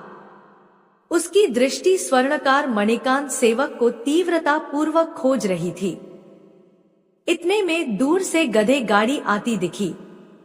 वह देखकर विस्मित रह गई कि गाड़ी में 4 काले और स्वास्थ्यपूर्ण हिरण बद्ध थे। युवराज वीरसेन जानता था कि राजकुमारी चंद्रिका झाड़ियों से उसे देख रही होगी, इसलिए हस्त लहराता गुजर गया। सूर्यास्त से पूर्व वह महल पहुंच अमानत सौंप वापस लौटना चाहता था, इसलिए रुकना उचित ना समझा। नगर की गलियों सड़कों से गुजरते हुए समस्त लोग आश्चर्य कर रहे थे कि 4 हिरण लेकर राजा भानु प्रताप के महल जा रहा है, और कमाल यह कि चारों जीवित हैं। जब युवराज वीरसेन राजा भानु प्रताप के महल द्वार के समीप पहुंचा तो उसे न केवल रोका गया, अपितु द्वारपाल राजा भानु प्रताप के आदेशानुसार उसे संहार करने के इरादे में थे कि रक्षक की दृष्टि 4 जीवित काले हिरणों पर पड़ी। समस्त ने आश्चर्य जताते हस्त रोके और राजा भानु प्रताप को समस्त परिस्थिति बताई तथा कहा, स्वर्णकार मणिकांत का सेवक 4 जीवित काले हिरण लाया है। यह सुनते ही राजा भानु प्रताप संयम हारे और बोले, इसे हिरण ले लो और कह दो कि वह शीघ्र वन लौट जाए, वरना इसकी गर्दन उड़ा दी जाएगी। युवराज वीरसेन संदेश सुन मौन हो वन की ओर लौट गया। राजकुमारी चंद्रिका जो प्रातः से उसकी प्रतीक्षा में थी, तुरंत भोजन जल ले आई और पूछा, मेरे पिताजी राजा भानु प्रताप प्रसन्न हुए कि नहीं? युवराज वीरसेन ने दीर्घ निश्वास खींचकर समस्त परिस्थिति रखी और कहा, शुक्र है मैं जीवित लौट आया। राजकुमारी चंद्रिका को सुनकर अत्यंत खेद हुआ। जीवन प्रतिदिन की भांति व्यतीत होता रहा। राजकुमारी चंद्रिका को महल निर्वासन का शौक तो था, किंतु वह आश्चर्यचकित थी कि जिस शांति से वह वन में जीवन व्यतीत कर रही थी और जिस विश्राम पूर्ण निद्रा से वह लाभान्वित हो रही थी, वह महल में कभी क्यों ना मिली। उसे अब यह भी विश्वास हो गया था कि जिसे वह राजकुमार समझती थी वह वास्तव में स्वर्णकार मणिकांत का सेवक ही है, किंतु इसमें कोई विशेष गुण है जिसके कारण उसका जीवन सुंदर हो गया है। अब तो वह यह भी विचार करती कि यदि पुनः महल आह्वानित हुई तो संभवतः एक दिन भी ना रह सके। यह प्राकृतिक सौंदर्य, यह पूर्ण शांति, यहाँ तक कि पक्षी और वन्य प्राणी भी मित्रवत प्रतीत होते, किंतु ऐसा क्यों?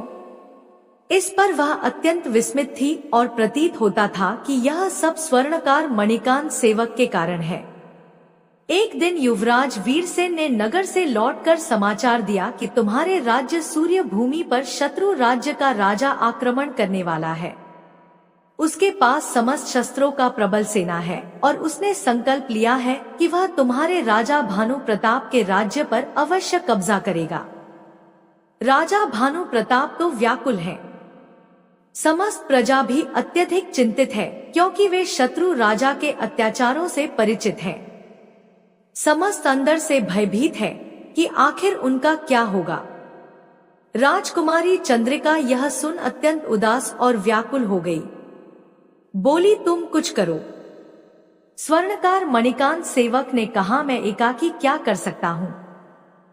भय है कि यदि राजा भानु प्रताप ने मुझे देख लिया तो कहीं संहार ना कर दे। वैसे भी वे अत्यधिक व्याकुल है, लिहाजा जो कुछ मैं कर सकूं वह अवश्य करूंगा। तुम ईश्वर से प्रार्थना करो। ईश्वर उत्तम करे वही शुभाशुभ का स्वामी है। परवर्ती प्रातः युवराज वीरसेन ने राजकुमारी चंद्रिका से कहा, मैं वहां जा रहा हूं और जो संभव होगा करूंगा। तुम मेरी प्रतीक्षा करो और ईश्वर से प्रार्थना करती रहो कि ईश्वर इस राज्यवासियों को इस कष्टमय काल में अपनी शरण में रखे। युवराज वीरसेन घने वन में प्रविष्ट हुआ। स्वर्गश्व के केश को भूमि पर रगड़ा तो स्वर्गश्व हाजिर हो गया। युवराज वीरसेन ने कहा, इसके लिए सुंदर किंतु युद्धोचित वस्त्र मुहैया करो और एक वायु में उड़ने वाला तीव्र गति घोड़ा हाजिर करो तथा केश से भी सूक्ष्म तीव्र खड़क का प्रबंध करो।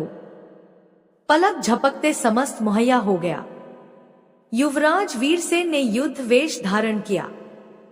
खड्ग हस्त में ग्रहण कर घोड़े पर आरूढ़ हो जो ही घोड़े को प्रेरणा दी। घोड़ा वायु में उड़ता महल की ओर प्रस्थित हो गया। उधर युद्ध भूमि सज चुकी थी और अत्याचारी राजा की सेनाएं सक्रिय हो चुकी थी। इस राज्य सूर्य भूमि की सेनाओं के चरण विचलित हो चुके थे। तीनों राजकुमारियों के पति अपने सहचरों सहित भागने का मार्ग अपना चुके थे। दोस्तों, वीडियो में यहाँ तक पहुँच गए हैं तो वीडियो को लाइक और चैनल को सब्सक्राइब अवश्य कर दीजिए, क्योंकि आपके सब्सक्राइब और लाइक करने से कुछ नहीं जाएगा लेकिन हमें बहुत प्रेरणा मिलती है। राजा भानु प्रताप अपने कतिपय वफादारों सहित भागती सेना को उत्साह प्रदान करने का प्रयास कर रहे थे, किंतु असफल हो रहे थे। उन्हें पराजय स्पष्ट दिख रही थी कि इतने में एक अन्य दृश्य दिखाई दिया। प्रतीत हुआ जैसे आकाश में विद्युत कौध रही हो। एक तीव्र गति घोड़ा आकाश में लांघता आ रहा था। वह जहां से गुजरता शत्रुओं की फसलें काटता चला जाता। लाशें भूमि पर गिर तड़प रही थी और सवार पलट पलट कर उन पर आक्रमण कर रहा था। अत्याचारी राजा की सेनाओं ने यह दृश्य देखा तो उनके चरण विचलित हो गए। वे समस्त प्राण रक्षा हेतु पलटने को बाध्य हुए। इस राज्य सूर्य भूमि की भागती सेनाएं पलट आई और अत्याचारी राजा तथा उसकी सेनाएं ऐसी भागी कि पीछे धूल का तूफान छोड़ गई। राजा भानु प्रताप ने आकाश की ओर दृष्टि डाली तो केवल इतना देख सके कि अतीव रूपवान सवार घोड़े पर आरूढ़ था, जिसके हस्त में प्रबल खड्ग था, जिसे लहराता वह तीव्र गति से आकाश में जाकर निगाहों से अदृश्य हो गया। युवराज वीरसेन वन के एकांत में अवतरित हुआ, जहां से युद्ध सामग्री मांगी थी। केश रगड़ने पर स्वर्गाश्व पुनः हाजिर हुआ। समस्त सामग्री उसके हवाले कर पुराना रूप धारण किया और गधे गाड़ी पर आरूढ़ हो गृह की ओर प्रस्थित हुआ। उधर राजकुमारी चंद्रिका जो तीव्रता पूर्वक युवराज वीरसेन की प्रतीक्षा कर रही थी, घने वृक्षों के पीछे छिपी पल पल की खबरें सुन रही थी। साधारण जन और सैनिक काफिले इसी मार्ग से गुजर रहे थे।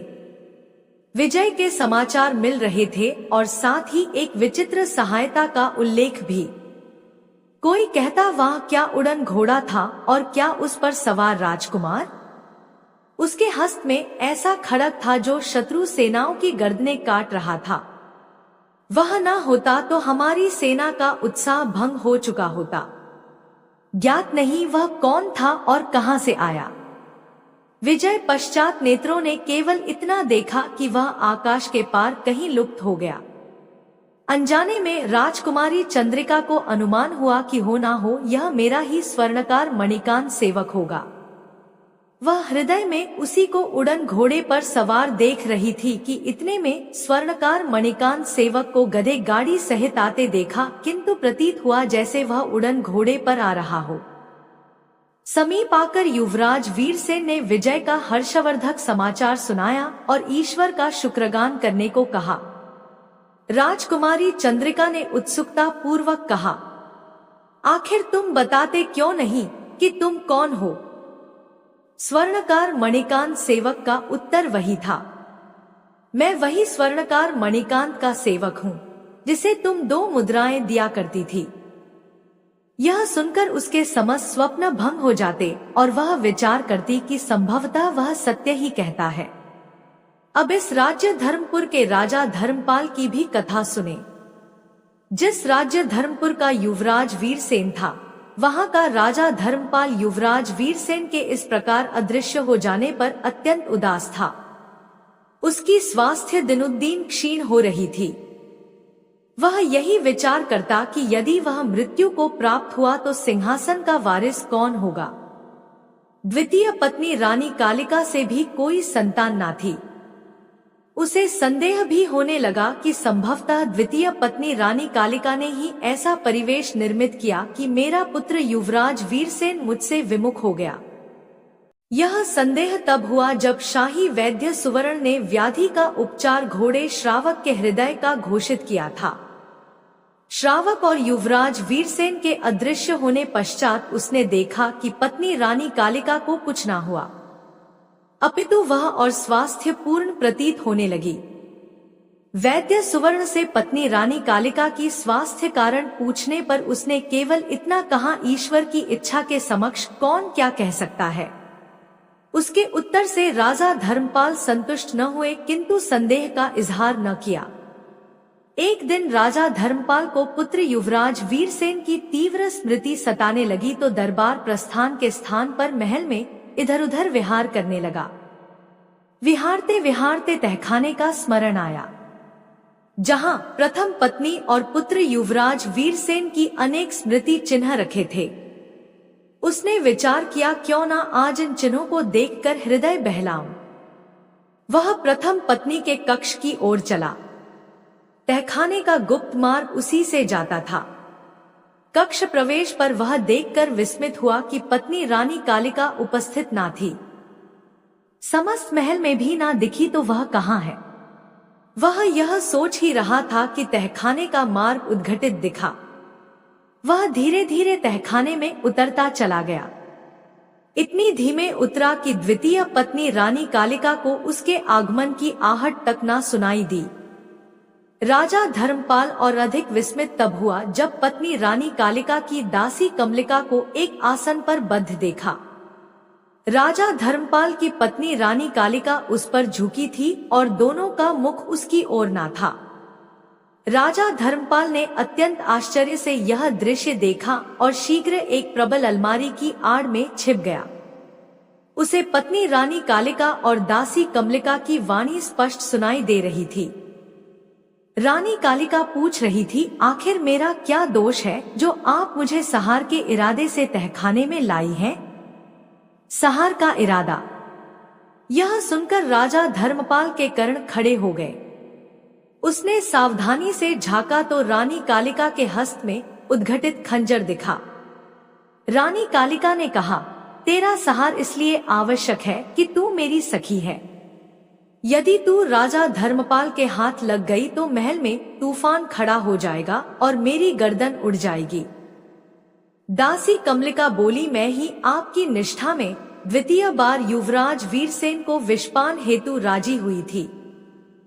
मैंने ही यह रहस्य उद्घाटित किया था कि युवराज वीरसेन द्वारा क्रयित घोड़े श्रावक कोई स्वर्गशु था और मानवों की भांति युवराज वीरसेन से संवाद करता था।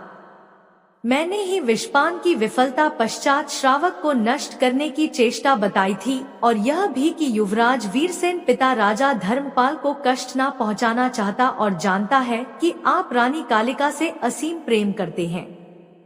प्रेम के कारण युवराज वीरसेन जानता था कि राजा धर्मपाल उसकी किसी वाणी पर विश्वास न करेंगे। इसलिए जब युवराज वीरसेन से कहा जाएगा कि श्रावक को आपकी प्राण रक्षा हेतु संहारित कर रहे हैं, तो वह राजी हो जाएगा, क्योंकि उसे पिता राजा धर्मपाल की प्रत्येक प्रसन्नता स्वीकार्य थी। अब मुझे क्या ज्ञात था कि वह स्वर्गाश्व श्रावक उसे कहाँ ले गया। ईश्वर के लिए मेरी प्राणें क्षमा करें। मैं आपको प्रतिज्ञा दिलाती हूँ कि मैं मरते दम तक आपका कोई रहस्य न उद्घाटित करूंगी। राजा धर्मपाल दासी कमलिका और द्वितीय पत्नी रानी कालिका के मध्य हो रही प्रत्येक वाणी पर विस्मित होता रहा। समस्त कथा उसके समझ में आने लगी। उसे कभी कल्पना भी ना थी कि महल साजिशों का केंद्र हो। इससे पूर्व की द्वितीय पत्नी रानी कालिका दासी कमलिका का गला वरण करे। वह तीव्र गति से अलमारी आड़ से निकला और रानी कालिका के लहराते हस्त को पकड़ एक प्रबल धक्का दिया, जिससे खंजर उसके हस्त से छूट दूर गिर गया। रानी कालिका ने मुंह फेरा तो देखा कि राजा धर्मपाल हैं, तो भय से मूर्छित हो गई। राजा धर्मपाल को समस्त षड्यंत्र ज्ञात हो चुका था। रानी कालिका को एक पृथक कारागार में बंद कर दिया गया और दासी कमलिका को तहखाने से निकालकर प्रथम समस्त रहस्यों को उद्घाटित कराया। तत्पश्चात उसे भी पृथक कारागार में बंद किया। दोनों का अपराध समान था, इसलिए उचित काल पर इनकी सजा का उद्घोष होना था। उधर राजा धर्मपाल को पुत्र युवराज वीरसेन खोज की चिंता हुई। उसने राज्य धर्मपुर के अंता और आसपास के अन्य राज्यों में जासूस प्रेषित किए और सूचना देने वालों हेतु प्रचुर पुरस्कार घोषित किया। कतिपय काल पश्चात एक प्रबल पड़ोसी राज्य सूर्य भूमि से आगत किसी व्यापारी ने राजा धर्मपाल से एकांत भेंट की अनुमति मांगी। राजा धर्मपाल ने एकांत में भेंट की। उसने बताया, जब मैं स्वराज्य सूर्य भूमि में था तो एक विचित्र विवाह देखा। विवाह राजा भानु प्रताप की पुत्रियों का था। उस राज्य सूर्य भूमि की रीति अनुसार समस्त नगर के युवकों को राजकुमारियों के समीप से गुजरना होता था और राजकुमारी जिसका हस्त थाम लेती या संकेत करती उससे विवाह होता। सबसे अल्पायु राजकुमारी चंद्रिका ने हमेशा एक ऐसे युवक की प्रतीक्षा की जो स्वर्णकार मणिकांत के गृह में सेवक था। स्वर्णकार मणिकांत शाही स्वर्णकार था। इस सेवक का कर्तव्य था कि शाही महल में कलाई युक्त पात्र ले जाए और कलाई हेतु पात्र लाए। अल्पायु होने से सेवक को महल अंतः प्रवेश की अनुमति थी। संभवतः वह रूपवान भी हो, किंतु भेष परिवर्तन हेतु सदा मुख पर काजल मलता था। राजकुमारी चंद्रिका ने द्विबार उसी का हस्त ग्रहण किया, किंतु राजा भानु प्रताप ने विरोध किया। दोनों बार भूल कहकर परवर्ती दिन पुनः संग्रह का आदेश दिया, किंतु तृतीय बार भी राजकुमारी चंद्रिका ने अनजाने उसे ही पसंद किया। मेरा विचार है कि संभवतः वह आपका ही पुत्र युवराज वीरसेन हो और भेष धारण कर वहां निवासित हो तथा राजकुमारी चंद्रिका उसकी सत्यता से परिचित हो गई हो। राजा भानु प्रताप और शाही कुल को पुत्री राजकुमारी चंद्रिका का यह निर्णय अत्यंत नाप हुआ। सत्य क्या है ईश्वर ही जानता है, किंतु विवाह के परवर्ती प्रातः राजा भानु प्रताप ने दोनों को भयंकर वन्य प्राणी पक्षी निवास वाले वन में फेंक दिया। इसके पश्चात क्या हुआ किसी को ज्ञात नहीं। मैं तो आपके राज्य धर्मपुर में व्यापार हेतु आया हूँ। मुझे ज्ञात ना था कि आपका युवराज वीरसेन अदृश्य है। यदि ज्ञात होता तो जानकारी अवश्य देता। राजा धर्मपाल ने व्यापारी की समस्त कथा ध्यान पूर्वक सुनी और कहा, मैं आपको अपनी सुरक्षा में ग्रहण करता हूँ। जब तक पुत्र युवराज वीरसेन को ना पाऊं या ज्ञात ना हो कि पुत्र जीवित है या मृत, तब तक आप मेरे विशेष अतिथि रहेंगे। आप हमारे प्रबल अनुग्रह के अधिकारी हैं, अतः आपकी सुरक्षा हमारा कर्तव्य है।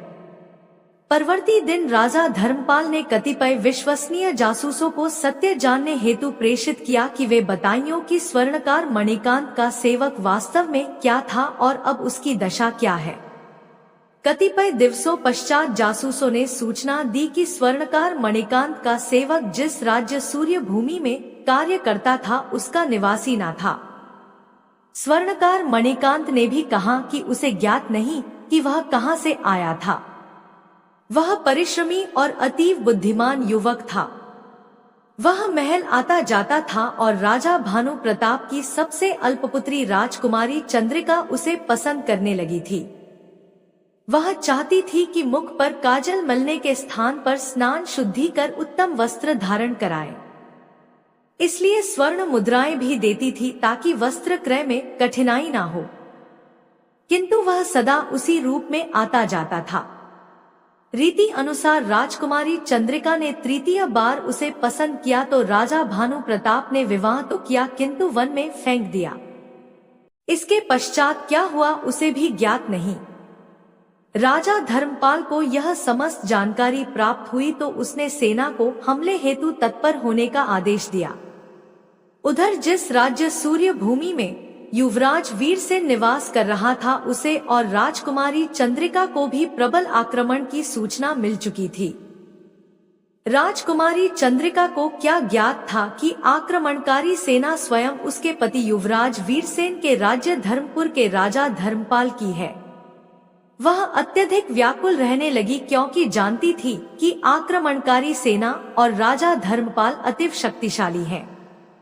कहीं उसके पिता राजा भानु प्रताप का सिंहासन छीन ना जाए।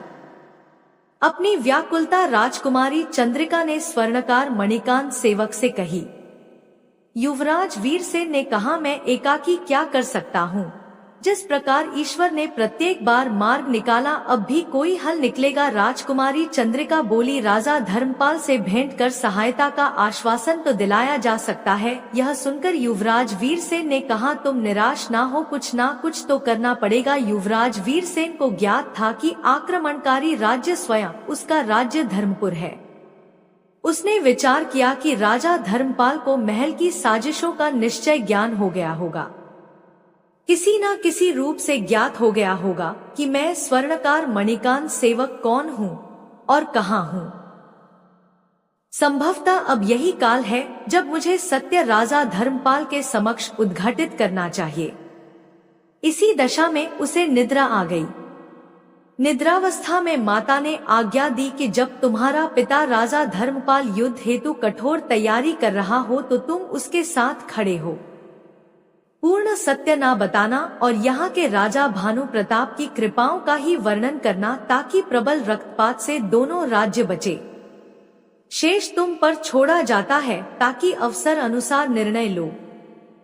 परवर्ती प्रातः जब युवराज वीरसेन और राजकुमारी चंद्रिका के नेत्र खुले तो चारों ओर हाहाकार मच गया था। समाचार मिला कि सेनाओं का सामना हो चुका है और भयंकर युद्ध छिड़ सकता है। युवराज वीरसेन ने शीघ्र पत्नी राजकुमारी चंद्रिका का हस्त ग्रहण कर गृह अंतः ले जाकर कहा, आज काल आ गया है कि मैं तुम पर सत्य उद्घाटित करूं। बस तुम मुझसे कोई प्रश्न ना करना और जो मैं कहूं या करूं तुम उस पर कार्य करो। यह कहकर उसने स्वर्गाश्व के केश को गृह की शैल पर रगड़ा। स्वर्गाश्व हाजिर हुआ तो आज्ञा दी, पुरुषोचित और स्त्री शाही वेश मुहैया करो और एक शक्तिशाली तथा तीव्र गति उड़न घोड़ा भी तथा केश से सूक्ष्म तीव्र धार खड़ग भी समस्त पलक झपकते मुहैया हो गया। राजकुमारी चंद्रिका आश्चर्य की मूर्ति बनी यह सब देखती रही। तैयारी तुरंत पश्चात युवराज वीरसेन घोड़े पर आरूढ़ हुआ। पीठ पर राजकुमारी चंद्रिका को बिठाकर जादुई घोड़े को प्रेरणा दी। घोड़ा पलक झपकते वन से युद्ध भूमि के ऊपर उड़ने लगा। उधर आक्रमण हो चुका था और इस राज्य सूर्य भूमि की सेना पराजित हो रही थी। राज्य सूर्य भूमि के राजा भानु प्रताप की सेनाओं के चरण भूमि से विचलित हो चुके थे। युवराज वीरसेन ने देखा कि तीनों बहनों के पति भूमि त्याग कर अपने सैनिक दलों सहित भाग रहे हैं और स्वयं उसका पिता राजा धर्मपाल वफादार सैनिकों सहित शत्रु सेनाओं के घेरे में फंसा प्रतीत हो रहा है। अचानक दोनों सेनाओं और दोनों राजाओं, राजा धर्मपाल व राजा भानु प्रताप की दृष्टि आकाश पर विचित्र दृश्य पर पड़ी। उड़न घोड़े पर आरूढ़ अतीव रूपवान राजकुमार युवराज वीरसेन और राजकुमारी चंद्रिका युद्ध भूमि का परिक्रमा कर रहे थे। यह देखकर दोनों पक्ष की सेनाएं युद्ध भूलकर दृश्य में मग्न हो गई। इस राज्य सूर्य भूमि के राजा भानु प्रताप को तो यह दृश्य प्रथम भी दिखा था, किंतु तब केवल राजकुमार ही दिखा था जिसे पहचान ना सके थे। उसी कारण उसके राज्य सूर्य भूमि को विजय प्राप्त हुई थी, वरना तब भी पराजय निश्चित थी। वह समझ गया कि आज भी ईश्वर ने सहायता भेजी है। अचानक उसने देखा कि उड़न घोड़ा उद्घोष कर रहा है कि युद्ध बंद करो वरना परिणाम अत्यंत भयावह होगा। उद्घोष सुनते ही युद्ध स्थगित हो गया। दोनों सेनाएं अपनी अपनी पंक्तियों में लौट गई। युद्ध बंद होते ही दर्शकों ने एक अन्य दृश्य देखा कि उड़न घोड़ा उड़ता आक्रमणकारी राजा धर्मपाल के समीप उतर गया। घोड़े से उतर युवराज वीरसेन शीघ्र राजा धर्मपाल के चरणों में गिर पड़ा। इससे पूर्व कि राजा धर्मपाल परिस्थिति समझ पाए, उसने राजा धर्मपाल के चरण स्पर्श आरंभ कर दिए। राजा धर्मपाल ने आश्चर्य से चरणों में रोते राजकुमार युवराज वीरसेन को उठाया। राजा धर्मपाल ने पुत्र को पहचान लिया। दोनों मिलकर हर्ष के अश्रु बहा रहे थे। राजकुमारी चंद्रिका ही क्या, दोनों सेनाएं आश्चर्य की मूर्तियां बनी यह तमाशा देख रही थी। युवराज वीरसेन ने पत्नी राजकुमारी चंद्रिका को समीप आने का संकेत किया और बताया, यह मेरे पिता राजा धर्मपाल हैं, तथा राजा धर्मपाल से कहा, यह मेरी पत्नी राजकुमारी चंद्रिका है और जिस राज्य सूर्य भूमि पर आपने आक्रमण किया यह उस राज्य सूर्य भूमि के राजा भानु प्रताप की पुत्री है। राजा धर्मपाल ने बहू राजकुमारी चंद्रिका और दामाद राजा भानु प्रताप को पहचान लिया और व्याकुल हो गया कि अब क्या होगा। युवराज वीरसेन ने अग्रसर हो उसके भी चरण स्पर्श किए और कहा, जो कुछ हुआ इसमें आपका कोई दोष नहीं था और मैं आपको सत्य ना बता सका। युद्ध समाप्त हो गया। सैनिकों ने प्रस्थान का इरादा किया तो युवराज वीरसेन ने राजकुमारी चंद्रिका का हस्त ग्रहण कर सहित ले जाना चाहा। युवराज वीरसेन के पिता राजा धर्मपाल ने पुत्र का हस्त पकड़ कहा, इस राज्य सूर्य भूमि की राजकुमारी चंद्रिका को तुम सहित ना ले जा सकते। विवाह और विदाई विशेषकर राजाओं के पुत्री पुत्रों के ऐसे ना होते। हम परवर्ती सप्ताह प्रबल वैभव सहित बारात लाएंगे। इस उद्घोष के साथ दोनों पक्ष के सैनिकों ने हर्षनाद लगाया। यह ऐसा दृश्य था जो किसी ने ना देखा था।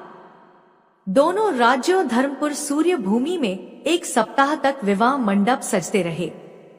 विदाई काल पर राजकुमारी चंद्रिका के पिता राजा भानु प्रताप ने कहा, कितना हर्ष का अवसर है, दो राज्य एक बंधन में बंध रहे हैं। बस फिर क्या था, उसी क्षण उद्घोष हुआ और युवराज वीरसेन का राज्य अभिषेक भी संपन्न हो गया। भूमि और आकाश ने एक कथा का परिसमापन इतना सुंदर बना दिया कि समस्त मानव इतिहास विस्मित रह गया। दोनों राज्य एक होकर विश्व की प्रबल शक्ति बन गए। प्रिय दर्शकों, इस प्राचीन कथा से हमें तीन प्रमुख सीख मिलती हैं, जो जीवन के मार्गदर्शक के रूप में उपयोगी है। पहली सीख, धैर्य और धर्म का पालन कभी व्यर्थ नहीं जाता। युवराज वीरसेन ने सौतेली माता रानी कालिका के अत्याचारों के बावजूद कभी प्रतिशोध ना लिया, ना ही पिता राजा धर्मपाल को कष्ट दिया। उनका सात्विक आचरण ही अंततः उनकी रक्षा का कारण बना और परिस्थितियां उनके पक्ष में घूम गई।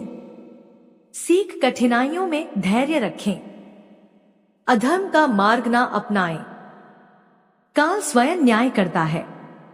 दूसरी सीख, मातृभक्ति और दिव्य मार्गदर्शन जीवन को संवारते हैं। स्वप्न में माता का उपदेश और स्वर्गस्व की सहायता ने युवराज वीरसेन को हर संकट से उबारा। यह दर्शाता है कि सच्ची भक्ति और नैतिक मार्गदर्शन से असंभव भी संभव हो जाता है। सीख, परिवार के प्रति श्रद्धा रखें। ईश्वरीय कृपा हमेशा सत्य पथ पर चलने वालों की रक्षा करती है। तीसरी सीख, सत्य की विजय और बुराई का अंत निश्चित है। साजिशें कितनी भी गहन हो, अंत में सत्य प्रकट होकर न्याय स्थापित करता है। रानी कालिका और दासी कमलिका की चालें विफल हुई और युवराज वीरसेन का राज्य अभिषेक हुआ। सीख, अन्याय के विरुद्ध सत्य का धैर्य पूर्वक इंतजार करें। अच्छाई हमेशा बुराई पर विजय होती है। यह सीखें हमें जीवन में नैतिकता, धैर्य और विश्वास की शिक्षा देती है। प्रिय दर्शकों, कथा अभी समाप्त नहीं हुई है। अब हम जानेंगे त्रिजटा पूर्व जन्म में कौन थी, किसकी अवतार थी और माता सीता उन्हें मां क्यों कहती थी। प्रिय दर्शकों, रामायण की यह त्रिजटा की अनकही दास्तान उन गहन रहस्यों का भंडार है जो हमें निस्वार्थ भक्ति, करुणा और समर्पण के सच्चे स्वरूप से जोड़ती है। जब रावण ने माता सीता का हरण किया तो उन्हें लंका के अशोक वाटिका में बंधन में डाल दिया। वहां उनकी रखवाली का दायित्व उसने अपनी सबसे विश्वसनीय सहचारी त्रिजटा को सौंपा।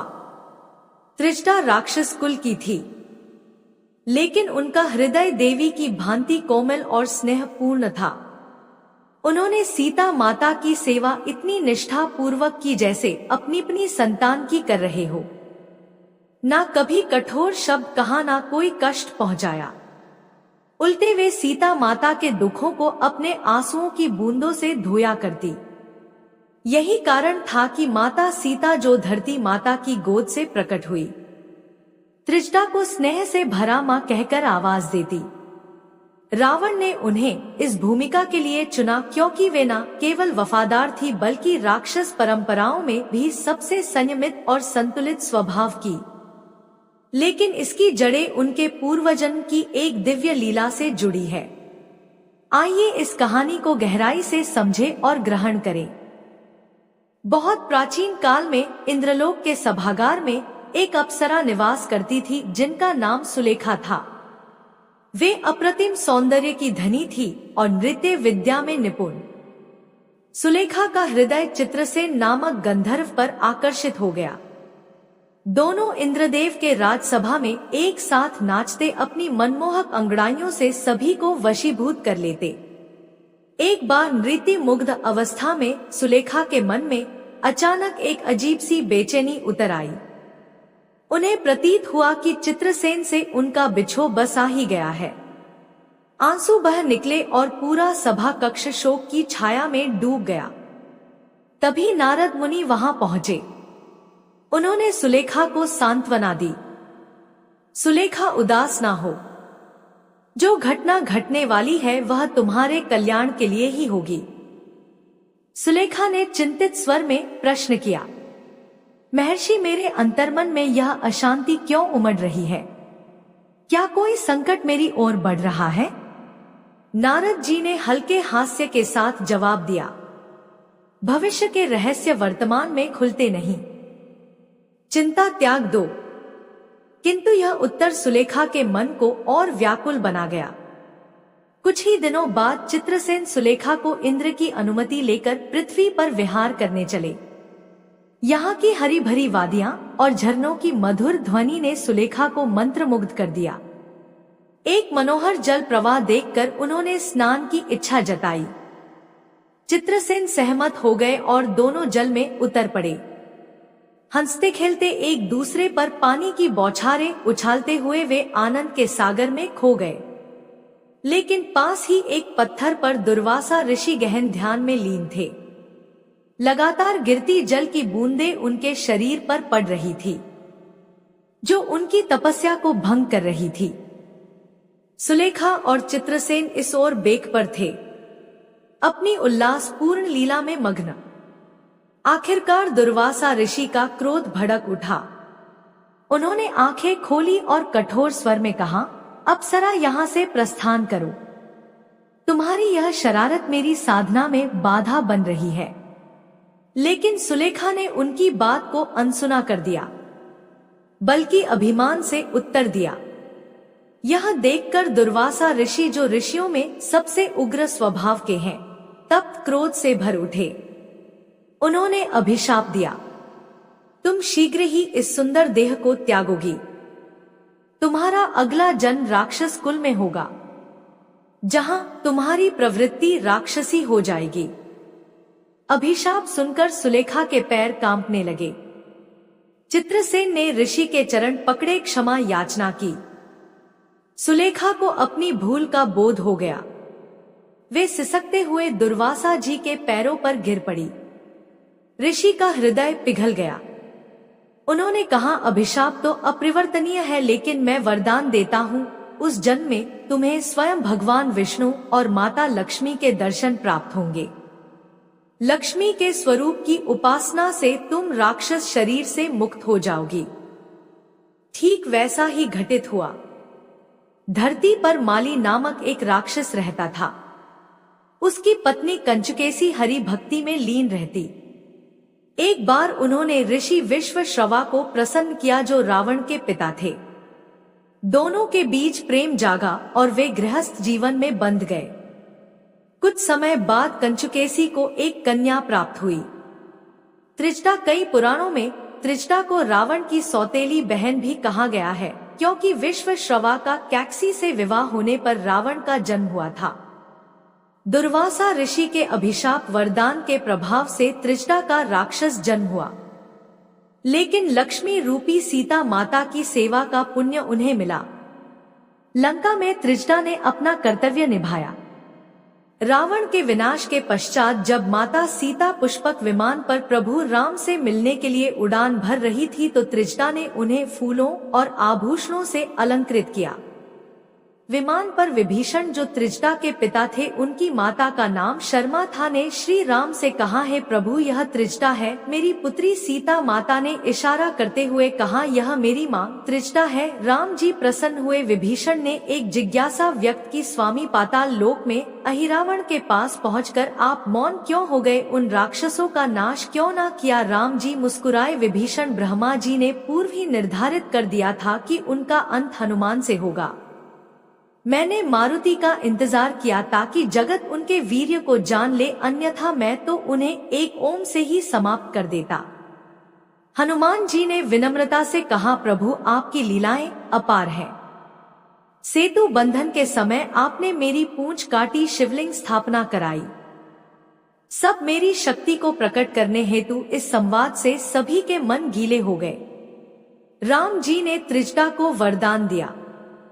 त्रिजटा, जो हवन, श्राद्ध या तर्पण रात्रि में तेल के अभाव में दान रहित या क्रोध से किया जाए, उसका पूरा फल तुम्हें मिलेगा।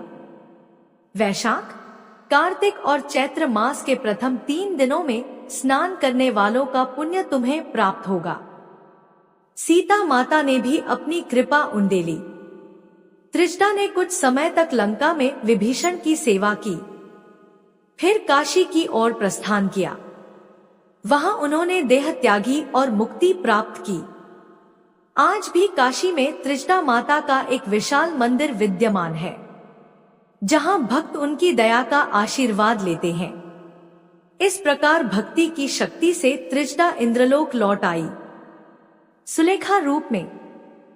प्रिय दर्शकों, यह गाथा मांडवी रामायण जैसे प्राचीन ग्रंथों से प्रेरित है, जो सिखाती है कि जन्म की बेड़ियां नहीं, कर्म ही मोक्ष का द्वार खोलते हैं।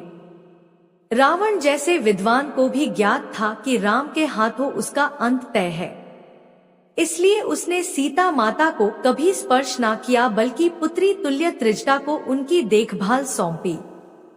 प्रिय दर्शकों, कथा को यहीं विराम देते हैं। अगर आप भी मेरी तरह भगवान श्री राम के सच्चे भक्त हैं, तो कमेंट बॉक्स में जय श्री राम लिखकर वीडियो को लाइक और हमारे चैनल भक्तिफ्लो 51 को सब्सक्राइब करना ना भूलें। जय श्री राम।